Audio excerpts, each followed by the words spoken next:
Assalamualaikum warahmatullahi wabarakatuh. Halo Mas Halo Mas Mbak. Mbak, kami dari kelas 11 AKL 2. Nah, sebelumnya perkenalkan nama saya Dwi Nita Elzafira dari absen 10 bersama rekan Saya Mila Cecilia dari absen 23.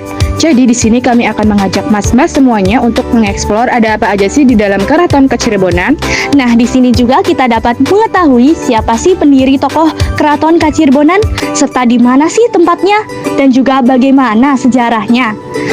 Oleh karena itu, simak terus videonya ya. Apa sih Keraton Kacirebonan? Yuk kita simak penjelasan dari Abah Pemandu Keraton Kacirebonan. Cirebon ini pecahan dari keraton mana? Ya, jadi dulu kakaknya buang Ambon, jadi adanya bikin keraton Kanoman. Ya, jadi masih kakak adek. Memang karena bijaksana adeknya jadi dibikin. Nah, kenapa ada 3 keraton di Cirebon?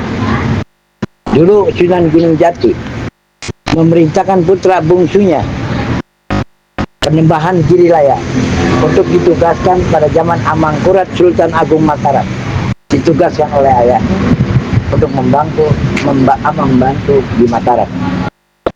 Akhirnya sudah lama kemudian membantu ke Mataram. Akhirnya beliau nikah dengan Ibu Ratu Ayu, putri Adipati. Siapakah pendiri Keraton Kacirebonan?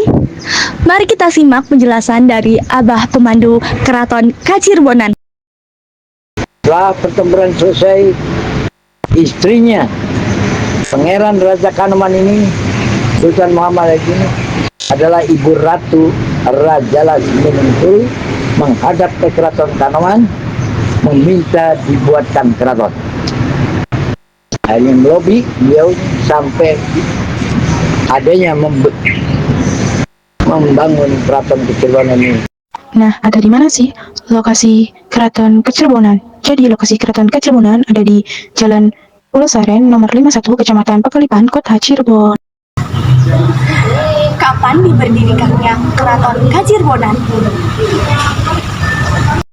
Keraton Kacirebonan dibangun pada tanggal 13 Maret 1808 sampai 1814. Mengapa Keraton Kacirebonan didirikan? Yuk kita simak penjelasan dari Abah Pemandu Keraton Kacirebonan. Sebelum ada Keraton Kacirebonan, ya, putra mahkota dari Keraton Kanoman yang keempat adalah Sultan Muhammad Haimin, Pangeran Raja Kanoman. Pangeran Raja Kanoman ini adalah Sultan Muhammad Haimin yang nggak mau kerjasama dengan kolonial Belanda. Akhirnya perlawanan, berontak melawan Belanda. Setelah berontak melawan Belanda, beliau lari ke Batavia, Jayakarta. Nah, disitulah diserang oleh Belanda, ditangkap oleh Belanda. Akhirnya pasukan Cirebon dan Banten menggempur ke Batavia. Akhirnya Belanda kewalahan, dilepasin lagi. Setelah dilepasin lagi, disangka provokator pemberontakan oleh Belanda. Setelah dilepasin, lama kemudian Belanda ini mencari lagi Sultan Muhammad Hadi, Pangeran Raja Kanoman, dicari. Akhirnya ketemu, ditangkap lagi, diasingkan ke Victoria, Benteng Pulau Ambon, dibuang ke Ambon. Sekitar 1.700-an kurang lebihnya. Tahan di Ambon lama. Hanya pasukan Demak membantu pasukan Cirebon dan Banten. 3 pasukan menggempur ke Ambon. Akhirnya Belanda kewalahan, dipulangi lagi ke Cirebon. 1797 belum ada Keraton Kacirebonan. 1797 ini masih dalam pertempuran 3 tahun di Cirebon. Adalah perang santri dipimpin oleh Sultan Muhammad Hadi. Perang santri ini selesai 1803 sampai 1806, 3 tahun. Setelah pertempuran selesai, istrinya Pangeran Raja Kanoman ini, Sultan Muhammad ini, adalah Ibu Ratu Raja Lasminingkul, menghadap ke Keraton Kanoman meminta dibuatkan keraton.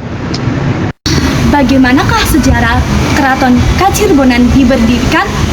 Bangunan ini jadi, beliau ini meditasi di Gua Sunyaragi, tapak. Nama seorang ulama besar adalah Mbah Mukoyim. Maka di situ, sama kemudian akhirnya diganti namanya Sultan Cirebon Amiril Mukminin Muhammad Ejid, Sultan Kecirbonan. Jadi Kecirbonan ini pecahan dari keraton Kanoman. Karena Sultan Muhammad Ejid ini dibuang ke Ambon, jadi adanya yang dibikin keraton.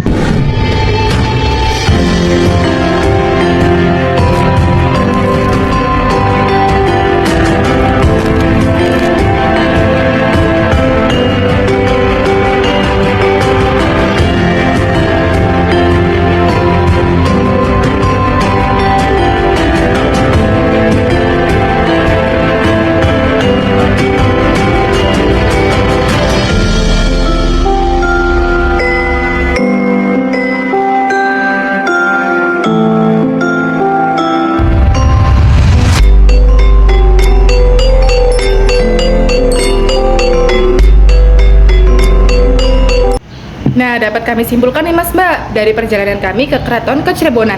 Dapat disimpulkan bahwa Keraton Kecirebonan merupakan perpecahan dari Keraton Kanoman. Dan diketahui juga bahwa keraton ini merupakan keraton terkecil yang ada di kota Cirebon loh. Nah, iya, dari sini juga kita dapat menyimpulkan bahwa Cirebon kaya akan sejarah dan juga disebut sebagai kota wali. Kenapa disebut sebagai kota wali? Karena Cirebon sangat kental dengan sejarah dan juga keagamaan yang disebarkan oleh Sunan Gunung Jati. Terima kasih Mas Mbak sudah menemani perjalanan kami untuk mengeksplor Keraton Kecirebonan.